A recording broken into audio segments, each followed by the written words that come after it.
好多嘅香港街坊都覺得珠海嘅樓價太貴，想揾近珠海，返港珠澳大橋又方便嘅，又唔想太大壓力，手頭上就攞住幾萬蚊，想揾一個1000零尺嘅大屋苑。今日我哋呢個坦洲樓盤就非常適合我哋香港街坊剛需嘅客戶啦。咁我哋而家所在嘅一個就係1期嘅屋苑啦，園林屋苑已經交樓同埋入住咗噶啦，所以一定有保障。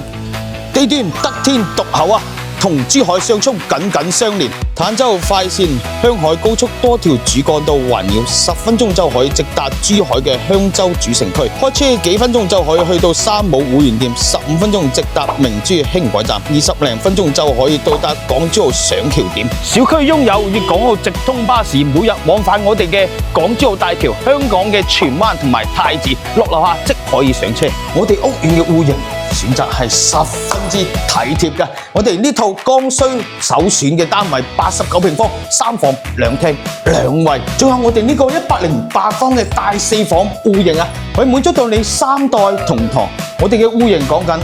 方正通透啊，加上有超高嘅使用率，我哋珠海嘅均價講緊2到3萬，我哋呢度係8000蚊大文精裝修，仲送埋全屋家私家電俾到你噶，即係珠海同呢度價位真係差天共地。最吸引大家嘅莫過於就係呢度超低置業門檻，我哋呢度單位咧89平方，講緊嘅係4萬蚊首期，2000零蚊嘅月供，加上我哋108方啊，都係講緊6萬蚊嘅首期，3000零蚊嘅月供就可以上車啊！對於我哋普通嘅階層，香港嘅老友記攞得呢套單位完全係冇壓力噶。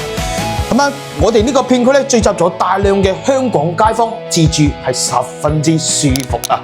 想要低首期，加上戶型實用，仲係1000尺大屋苑，仲要近珠海，咁呢個樓盤千祈唔好錯過。想要了解更多樓盤底價或者樓盤嘅更多資訊嘅，就喺評論區打想了解，或者 PM 我，機會帶你嚟實地睇啦。